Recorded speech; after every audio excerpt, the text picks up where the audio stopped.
our task is very simple. In this last panel, we're going to solve all the problems that have just been discussed and say what policy steps are needed to deal with all of that. I would just sort of mention to you, just urge you to look at some of the publications that we've done in this area on the Brookings site. We actually have a publication that will be coming out in the next maybe 2 or 3 weeks, actually looking at nurses as intermediaries within the system. And I'm told, Wendy informed me a few minutes ago that this is actually National Nurses Week. And so we will be doing something on nurses. We've also got a publication that looks at hospitals and at schools as hubs. If you go onto the website, the Brookings website, and search for me or any of the others that have written in this area, you'll see a little superscript that says building healthy neighborhoods. And if you click on that, you'll see all the publications that we've done in that area. It's also been mentioned that we hold a roughly monthly brainstorming session here with people from different sectors, and Adrian Todden comes to that quite often, and so does Wendy on this panel.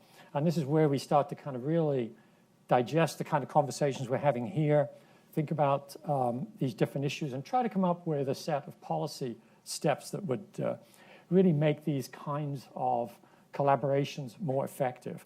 And that's actually supported by the Robert Johnson Foundation. And as you may know, that Robert Johnson Foundation has a whole theme called looking at the culture of health. How do we get both behavior patterns and other institutions to work together to create health? So it's all very connected in this way. So as I said, we're going to try to look at some of the issues that have come up in the previous panels and sort of explore some of the policy implications of this and how we could think about improving connectedness and steps in this way. And we've got 2 very effective and great panelists to help me in this. And let me start with Dr. Garth Graham on my far right here. And Garth really straddles a number of areas, which I think is one of the reasons why it's going to be particularly good to hear his insights. He's is the president of the Aetna Foundation, and so therefore is focused on its philanthropic work. But also he's written and thought a lot about health disparities, the kind that Dana brought up in the previous panels. He served in government, God bless him, as Deputy Assistant Secretary in the U.S. Department of Health and Human Services, and has also been in the academic world as Assistant Dean for Health Policy and Chief of Health Services Research at the University of Florida School of Medicine. Wendy Ellis, who's a stalwart member of our monthly group, is Project Director at Building Community Resilience Collaborative at the Millikan Institute School of Public Health at George Washington University here in D.C. And I'll let her talk a little bit more about this in a moment. But the collaborative develops strategies for child health systems to address determinants that lead to toxic stress and the kinds of problems that we know develop from that. Wendy's also been involved in the hospital system as manager of children health policy at the national office of the Nemours Children Health System. So we've all had some connection in some way with both the policy side, with the academic research, and with what's going on. Maybe, Wendy, I can actually start with you, and maybe say a little bit more about the work that you're doing across the country in different neighborhoods, because you're not just looking at D.C. and research at the national level, but actually what's been going on in some places. We've talked about some of those at our monthly meetings. I wonder if you could just give us just a couple of minutes on the kinds of things that are going on in these communities where you're fostering collaboration, and what gets in the way, and what could be done in terms of the policy environment to just make your life and the life of those communities a little bit easier. Sure, easy question there. So the Building Community Resilience Collaborative is actually based on the research I have been doing, just trying to understand, coming from a hospital's perspective, we have so much research that really speaks to the longitudinal health impacts of children being exposed and being raised in very adverse community environments. So understanding that we have this whole body of research called ACEs that talk about adverse childhood experiences. So understanding that a child that's raised in abusive or neglectful environments where they have a parent perhaps that's been incarcerated or subjected to community violence, that these things actually get under the skin. So understanding that's one piece of it, and many of you have the handout that was out front there, but there's also this other piece, understanding that those experiences that are happening within the household are compounded often by what's happening in their environments, their community environments. So we've actually started talking about the pair of ACEs, not just what's happening to the individual, but what's happening to that individual within the context of their communities. So understanding that if you have communities, and we've talked about on these panels this morning, a number of those different adversities, whether that's community disruption that's brought on by gentrification, that then leads to housing instability for families. Understanding that food insecurity in itself is an adversity, but it's also could be consistent with a community environment that is cut off by, say, a food desert, as Danya described earlier this morning. So looking at those things, as a child health system, you can't write a prescription for all these things that occur in the community, but yet you have a role to play. So I designed a process by which communities, child health systems, and other anchor institutions could potentially come together to collaborate. Sounds easy, right? Not so much. So what we found is that so we're testing this model here in Washington, D.C., and Cincinnati, Ohio, Wilmington, Delaware, Dallas, Texas, and Portland, Oregon. And what we're finding that while it sounds good in theory that all sectors should come together, it is very hard to do. There are some things that are built into our systems that actually discourage collaboration. Some things in our financing structures that actually discourage collaboration. So we just did, in fact, we were in Portland, Oregon last week doing a collaborative meeting with a couple of child health systems, with Oregon Health Authority, with the Oregon Public Health Institute, a lot of state level as well as local level agencies, as well as nonprofits that are very much interested in addressing these adversities that are facing children as well as their families and communities at large. The process of identifying the priorities, so we take them through this process of let's identify what are the pair of ACEs that are the priorities in Oregon or in Portland. So obviously the opioid crisis and the resultant effects of that. So looking at the burdens on the foster care system when children are pushed out of homes because their parents are somehow either adjudicated or, worst case, when the parents have overdosed. So you've got that issue, that's one piece. But then you've got homeless children. We did a graphic that showed, and what we found is that visualizing the problem is a lot easier to really help people understand the impact, the widespread impact. So we did a chart that showed 182,000 children in Oregon are homeless. That's a number. What's the denominator? Okay, 182,000 children that are homeless. What we ended up doing is creating a chart that showed that across the state of Oregon, there's 7 really popular sports stadiums. The number of homeless children would fill 7 of those sports stadiums. And it was actually more than, so you'd have standing only capacity. That number meant something to the folks there. We similarly did a convening in Cincinnati 2 weeks ago, and we showed that the number of children that were at risk would fill school buses 7 miles long. So from University of Cincinnati across the river into Kentucky. That's the number of homeless children, the number of vulnerable children in that community. So understanding that these are just children that we're talking about. These children are part of a larger unit, the family. So how do you begin to bring together the systems, the infrastructure that impacts all of these points of care or points of service for these families?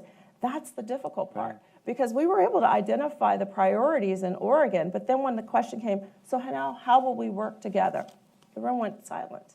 Because while you had those that were very passionate and interested in collaborating, then you have to think about, well, is the right person at the table? to make that decision? Can I speak on behalf of my agency? Or if I drive forward, what's going to be the implication for my revenue stream, my funding stream? How is the state going to look upon this collaboration? So without having some sort of okay from a higher level, meaning, the funders or the revenue streams or those other stakeholders, it's very difficult to bring individuals to collaboration. I can imagine, and we'll try to talk a little bit about how do we create the environment, but I think from what you said, it sounds like, it's very important to have an organization there that's got some capacity and has the trust of the people around it. They're familiar with it, and I think that's one of the reasons we've looked at things like schools as being really could be very important in that regard. I wonder whether you think there are other institutions, and also what are the institutions which are difficult to get to the table? I know some people will talk about hospitals in a moment too, but I think some people have an ambivalent relationship with GW or some other hospital.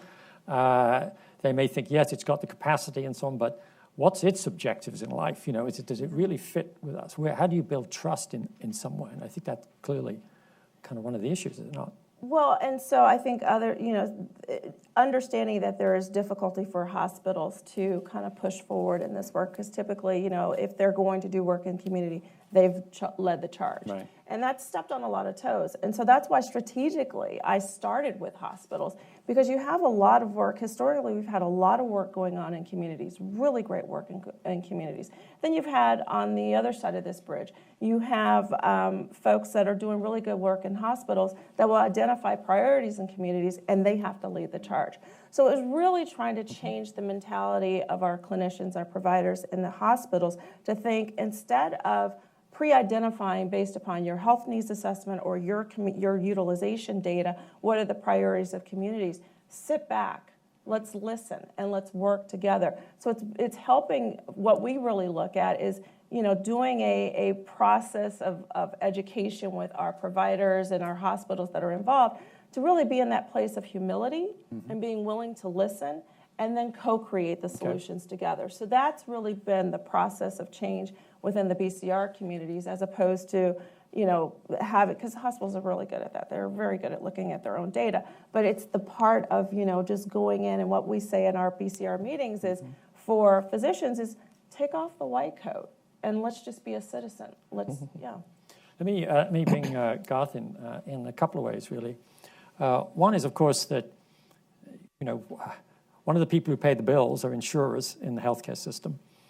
And I think probably most people would feel that insurers have not been in the lead in trying to figure out how to get smart healthcare in the community, as opposed to paying bills when you go to the hospital and so on. I'd like to hear you sort of comment a little bit on what your experience has been in that area, and how you think insurers are, in fact, moving forward in this way, and what the possibility is. The other thing I just want to ask you is to raise another related issue is, when we start thinking about government policy in this area, and what can the government do to help, which level of government do you really feel has both the best level of capacity and so on? What are some of the issues with that?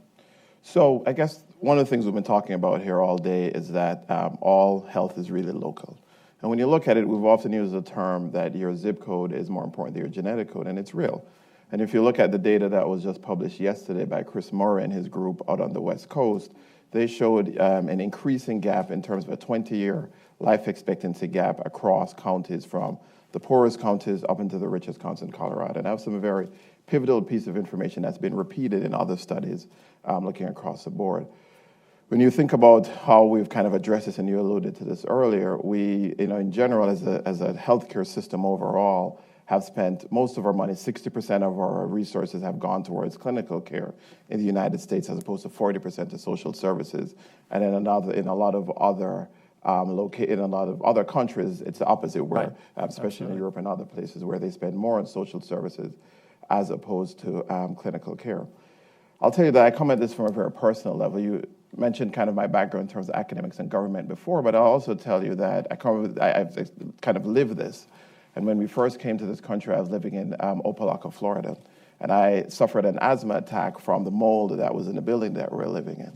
And my sister also had an asthma attack as well, and the fear that was on my mother's eyes as we were kind of going through this has always kind of kept me motivated through the years in terms of how we approach this work, the organizations that I work for, and some of the strategies that we employ. So I'll tell you, you asked about how do we think about this from a kind of insurer payment perspective. So I think at the end we have a very consumer-centric view, and we believe in addressing that 60% as well.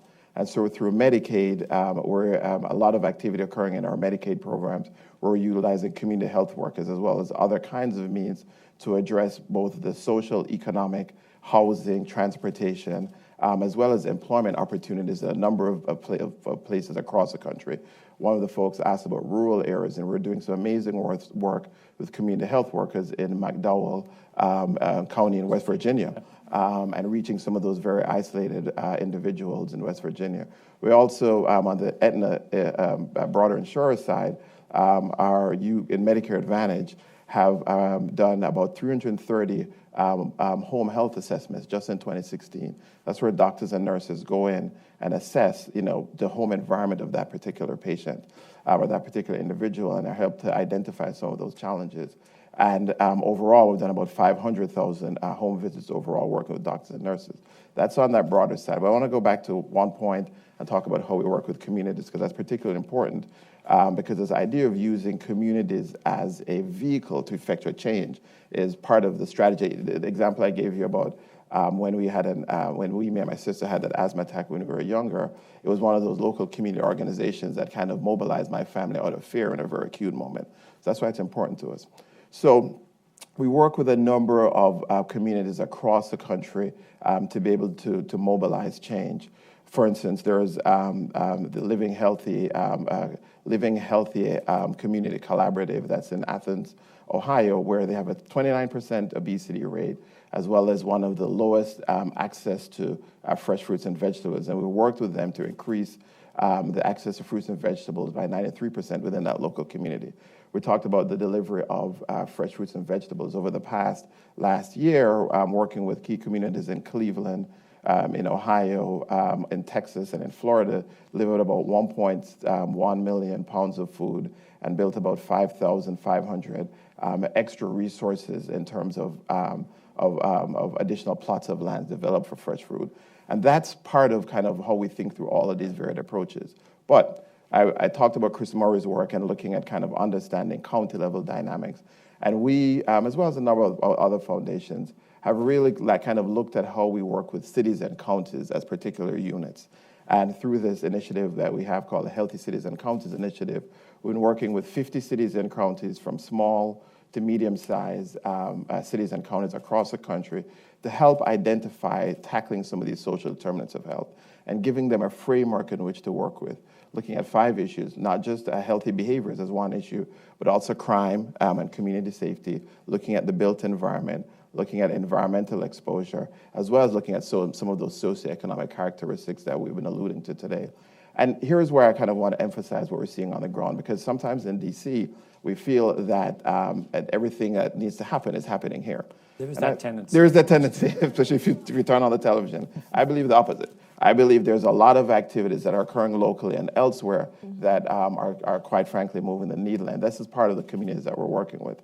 So for instance, you asked, for example, someone asked a little bit about what's occurring in housing. As part of this Healthy Cities and Counties initiative that we've been working on, we've seen folks in York, Pennsylvania, for instance, pull together a healthy housing collaborative where they're combining both environmental exposure to asthma triggers, as well as other environmental activities, and looking at how do you use housing to address health. And so that's what's amazing to us when we saw that kind of work.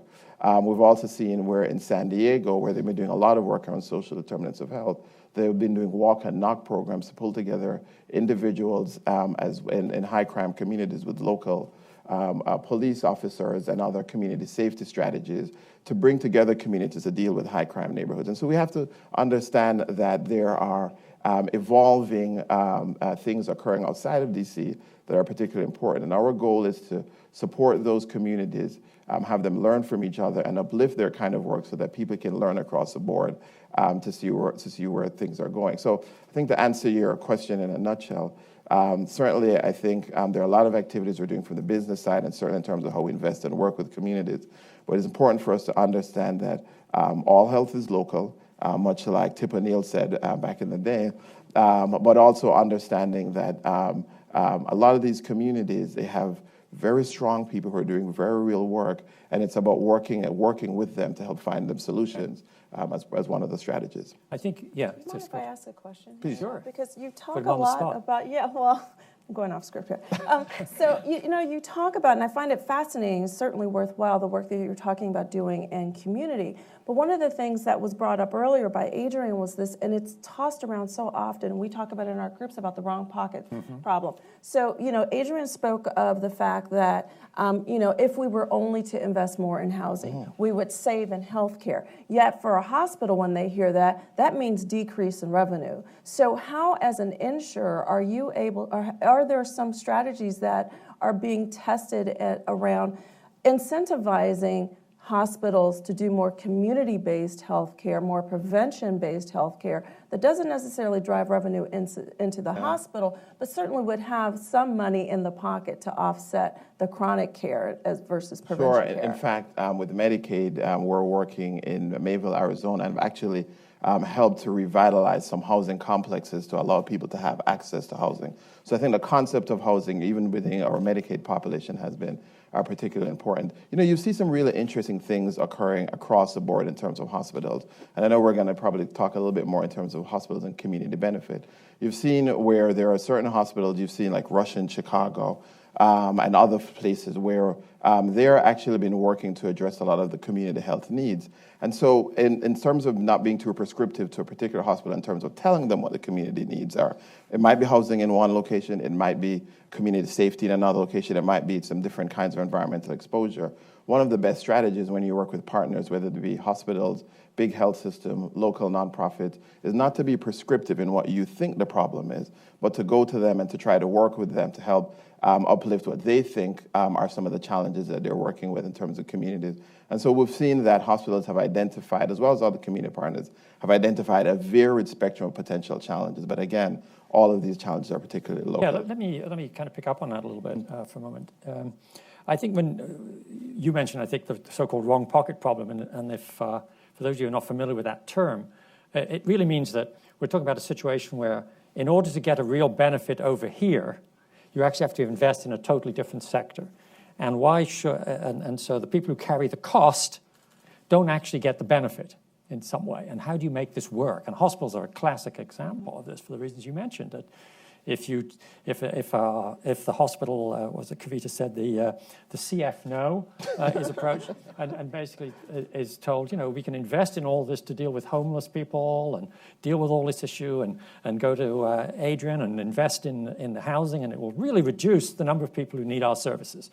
You don't have to be a CF no to be able to say, wait a minute, I don't see how we can sustain that model if we're the ones carrying the costs and there's no benefit. And so therefore it forces thus who think about this to think, how can you look at ways in which you can kind of go up a level in a sense almost to say, how can we look at the whole picture in some way? And there are certainly some interesting examples of that. I mean, you're very familiar, I'm sure, with Geisinger in central Pennsylvania, which is a combination of an insurer that actually owns hospitals, has contracts with physicians, and so on, can look at the whole picture and say, well, it actually makes sense to invest in these physicians over here or in these non-medical areas because it will reduce our costs in the hospital base, and therefore, as an insurer, we're going to be able to compete more effectively and keep our costs down. And I think when we start looking at government's role, we have the same kind of analog. How can we look at these different sectors and get them to kind of work together in one way? Well, and to get that to happen all the way down the system, right down to where it really matters at the bottom level. I think we look at things like the waiver systems. I mean, we've got, and demonstrations.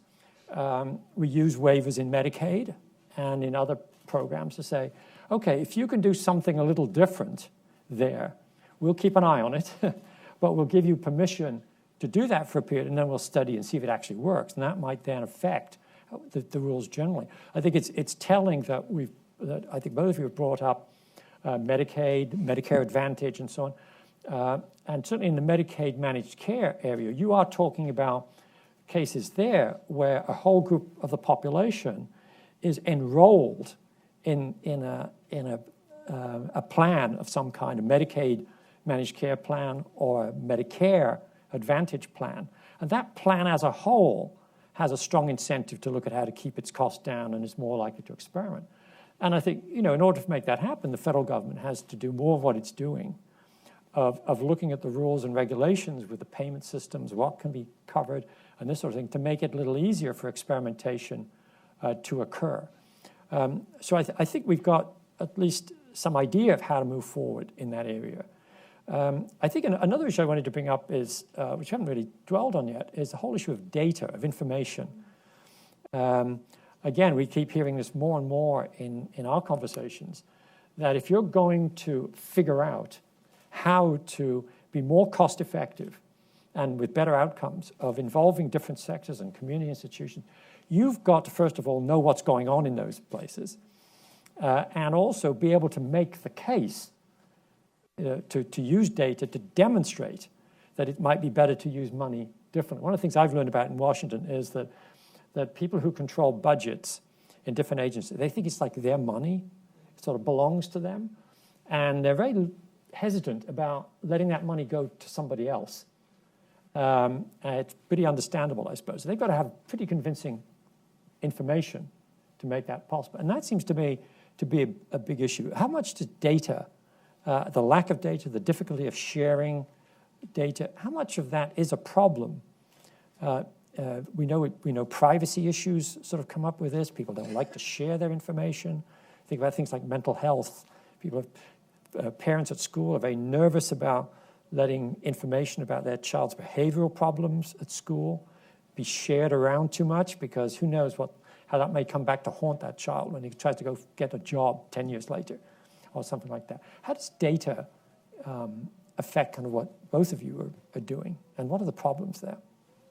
So data is absolutely critical to understanding how effective we are in a collaborative environment. So being able to share that data across different agencies, whether those are the schools, the hospitals, even the community-based organizations. And so that's actually been at the heart of the project that we've been working at. Well, and part of the reason why we actually built our own data collection platform, so that we could provide a basis for those that are participating in the collaborative to be able to see each other's data, right, and understand how working together is actually contributing to addressing the population's needs. But when you talk about sharing data on an individual level, we actually did a lot of work early on before we even developed our own dashboard, and talking to the Office of the National Coordinator and understanding what are some of the capabilities, what are the limitations, and actually what do you have cooking that might help us to incentivize sharing of data across sectors right now. And so, one of the things that, and I think is a really good example, is their CMS and ONC together put together a ELTSS pilot that they're launching in 7 states. So it's electronic long-term services records, where they're allowing individuals to share their information across healthcare sectors, but also those community providers. Yeah. So you heard a lot about the villages, as we spoke earlier. Well, the villages could actually share data with the healthcare provider, with the patient has opted in, so that you're not just seeing what service you're providing, but the whole plethora of services that this individual might be receiving. So if you're at the food bank and you're looking at, I need to have food brought to Miss Johnson, you're able to open up and see, but Miss Johnson is also diabetic. So that's going to inform the type of choices that I'm making for this individual. Or you could see the types of medications that they're on and know that they're going to need an increased need for hydration, or there might be something that contradicts with having citrus juices. So you can really make informed choices for individuals at the community level, so that you are reducing that return into the hospital system. But, when we get hospitals talking about sharing data, the lawyers, so you got the CFOs and then you got the lawyers that get involved. I'm shocked to hear that, lawyers. You know, Problem. and so, but one of the things that, you know, in our conversations with ONC, it was made very clear that patients always have the option to share their data. This isn't necessarily clearly communicated to patients. I think that's a really important point, and it's good that you mentioned the Office of the National Coordinator at the federal level in terms of trying to inform people how to use data. I mean, we hear a lot of the so-called HIPAA rules, the regulations that make it difficult to share medical data. There are equivalent so-called FERPA rules in the education area. You can't say too much about a student to anybody. So the school nurse is trying to figure out what's going on with this child, and it's very difficult to get that information. We have examples of where HIPAA and FERPA actually work together. That's Delaware right. is a very good example That's right. where they're able to share records between the medical community and the school-based nurses, so that what's happening in the school clinic is being shared back to the provider. And I think it's really, from the ONC down, I think one of the possible solutions to this is actually to provide a lot more both information about what you can do, to dispel a lot of often myths about what you can't do. People tend to be risk averse, understandably, if they think lawyers are going to be involved especially. And maybe give some kind of safe harbor approaches to say, well, okay, if you basically operate in this way, you're going to be basically okay, to kind of go down the system in that way. I think that's certainly an area we've discussed a lot in our group in terms of how to just enable what can be done to enable people to be aware of that, so that it doesn't become a fear factor in just resisting these things. Right. Yeah. And so, you know, data, there's two levels of data when I think about this. So for instance, in terms of some of the work we're doing here with Kavita and some of the activities around DC. So in DC, you know, 10 zip codes generate, 83% of the hospital discharges. So that kind of aggregate data and being able to target resources is particularly important. And so there is a utilization of data. Now, the HIPAA and the other protection standards on the federal education side allow for individual protection, but do allow for a lot of decent population analysis and being able to target some of what we're doing now. But I'll tell you, if you want to kind of, in terms of how I think about this, so I think there is the population level data, but I do think it's important to be able to assess individual patients and individual dynamics. Those 330,000 home health assessments that we do through Medicare Advantage, particularly important. And I'll give you a personal example. About 5 years ago, there was a patient that I would constantly take to the cath lab and open her up and constantly assume that part of the challenge was that she was not being compliant with her medications. Then we were able to do a home visit and realize that the challenge was actually her navigating to get water to take her pills. Right. So it's a simple thing like that in terms of understanding some of the individual home dynamics. And that's why it's important, as I kind of alluded to earlier, to be able to get in and understand a lot of those home health dynamics as well, but being able to understand some of the population level data. And so I think they're both equally important in terms of being able to be impactful. Good. I'd like to move to questions from the audience or observations. Please try to keep them short. And this is the solutions panel. So we'd be really interested in sort of for your observations or questions about particular steps that could be made to solve some of the problems that we've talked about. There's a question over here first, and one at the back. And if you could just introduce yourself as well, quickly. Hi, Andrew Olson from the Green and Healthy Homes Initiative. Do you think it would be useful to have a mechanism that let a health plan invest directly in preventive services? Just a really brief warm-up question for you. Yeah, so I think there is a lot of investment now in preventative health services. I think the question many times in terms of when we take this to the next level is making sure that we have enough investments overall, certainly nationally, in terms of preventive health services. Right now, by the way our healthcare system is structured, we end up paying a lot on the back end for once people are hospitalized and secondary prevention, even after they have their first acute MI or something along those lines. But I think generally we all believe that shifting more towards prevention is particularly important. That's where the concept of data comes in line, right? So you're able to kind of identify some of those areas that are the highest need and be able to invest appropriately. But remember what I articulated to you earlier in terms of what's understanding what preventative services mean. There are clinical preventative services. That's the USPTF and everything that goes along with this. And they're understanding what are the social needs of an individual community and how those social needs end up driving all of the clinical outcomes. And if you look in the data that Chris Murray just published yesterday, and has been getting a lot of coverage, that data points to at least 60 to 70% of the need being in the social services arena as opposed to the raw clinical arena when we think of preventative services. So how valuable do you think it would be if you had a mechanism that let you invest in that social area and count it towards your medical cap rates? Yeah, so I think part of what we've kind of been talking about here are different strategies in terms of how certainly I gave the examples of how we invest in social services and some of the various things we're doing through community health workers. This is on the kind of Aetna side of activities and some of those things. So I think there are organizations like us and others that believe in that investment in social services. And so I think that mechanism exists. The question is how, as a broader healthcare system, do we start to move towards mobilizing more around a lot of these social determinants of health as well? I think one of the things, just to add on to that quickly, that you used the word investment a couple of times. And I think there's a big difference between investing in the sense of putting a significant amount of capital into building up something, as opposed to covering it in the sense of, okay, if you have this service, or if you go get a social service or a housing voucher, for example, we'll pay that as paying a benefit in some way.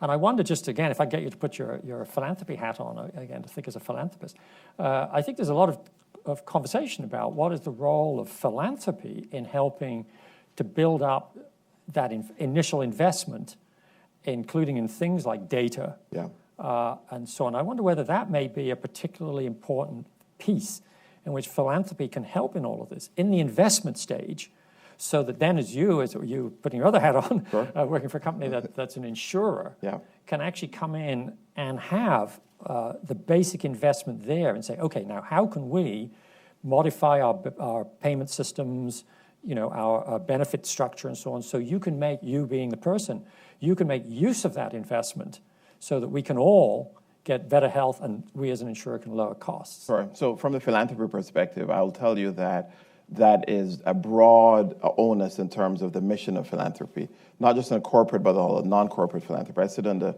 board of Grant Makers in Health, and that's basically all of the various grant makers around healthcare in general. And that is part of one of our main challenges, is how to not only invest appropriately, but for a lot of these investments be self-sustaining. And so if you look at even the projects that I outlined to you earlier in terms of a lot of these local community projects, the best thing to be able to do is to invest locally and allow these folks to stand up their activities and then allow them to leverage various other mechanisms, whether it be local businesses or other local entities that are equally invested in an outcome to produce long-term sustainability. And so I think part of the challenge and part of the strategy on the philanthropic side is how to invest in a way that creates community sustainability. And the real secret for that is to have the community buy-in and to be able to leverage a lot of those local resources appropriately. We have a question at the back there, lady, right way back to us, and then down here. Hi, my name is Imani Marshall. I'm an Emerson National Hunger Fellow with the Congressional Hunger Center. And Wendy, you brought up the opioid epidemic and some of the work that's being done in Cincinnati to address that you've been looking at. And I think that kind of the messaging around addressing this issue has been really powerful in moving our conversation of substance abuse from one about criminalization to one about treatment and healthcare. But one kind of gap that I've seen is there has been a long history of criminalizing drug use and sale, especially in communities of color. And so I was wondering if you could speak to work that you've seen through the BCR being done to address this and looking at the generational impacts, especially on toxic stress living in kind of over-criminalized communities. And then Garth, additionally, you talked about work being done in San Diego around community safety. And so I was wondering if you could speak to that initiative as well. Thank you. So with regard to, I think, you would be irresponsible to not recognize that our opioid crisis in this country has been received with quite a bit of sympathy. as opposed to how our crack epidemic was received 20, 30 years ago with not quite the sympathy, right? So that there in itself is really the tale of two responses here. But one of the things that I think is really telling about the opioid crisis as opposed to the crack epidemic is that you are seeing this so widespread across the country. You are seeing this really striking at the heart of the middle, of what was once a solid middle class. And so what we're seeing, particularly in Cincinnati, is a really great example of this overall loss of hope, desperation in our country. There was a figure that came out, and I don't know if any of you saw, and Washington Post did a really great series last year about the crisis. And within the time that was released, we also have figures that show that white American women were dying at younger ages. So we're looking at our mortality rates for white women, which typically should be the healthiest, and has been historically the healthiest group in our country. Actually, you're seeing the rates for their mortality drop. That's telling you something else is going on beyond just the opioid crisis. It really does speak to what is happening within our healthcare system, clearly, and our other systems that are points of care. So that is housing, that is thinking about public transportation. Do people even have access to jobs? So one of our sites, we looked at only 6% of the actual jobs that provide a living wage are accessible by public transit. While people, at the same time, the phenomenon of gentrification is going on. So people are getting pushed further and further out, which means their access to both stable employment, housing, all of the resources that they have depended upon have become less available to them. So what we're seeing is, in response to the opioid crisis, is this awakening. It actually is an opportunity for an awakening of how our other systems are failing. Not just, we have an increased need for mental health and substance abuse, but why are people resorting to this? What is at the heart of our pain? What are we dulling ourselves from so greatly that we are seeing, children discovering their parents overdosed? What do you think are going to be the outcomes for those kids 3, 2, 5 years from now? So you don't have to wait, and I think we had this earlier conversation about the longitudinal impacts and looking at the long rate of return. We can now see that if you have a child that has been affected by their parents' opioid addiction at 2 years old, do you think that kid's going to go to school ready to learn at 5? What do you think their third grade reading rate is going to be? See, we can really collapse the window of impact, and that's really what has driven a lot of our systems to come to the table in our 5 cities, is that it's provided an opportunity for everyone to see where they have skin in the game and have a role in addressing the issues. Garth, do you want to add Sure, something? yeah. So as part of this Healthiest Cities and Counties initiative that we've been doing, we're working with a number of cities and counties to tackle local problems. And again, the idea here is that you have local, either city or nonprofits, who understand these neighborhoods and can do things effectively with our additional support. And so we've seen a number of kind of key things around this area of community violence. So in Kansas City, they're treating violence as a disease. So what do I mean when I say that? We'll talk a little bit here about prevention and how you treat early as opposed to treat after a hospitalization or after an illness. And so the idea here is how to use the CDC Aim for Peace initiative and treat and use de-escalation tactics and use going to communities where there is a high prevalence or a high burden of various kinds of, especially individual violence, and teach de-escalation tactics to a lot of younger communities, as well as all the folks across the spectrum that are higher risk. So identifying the high-risk individuals, like we would do in clinical medicine, and teach preventative approaches before reaching an outcome that is undesired.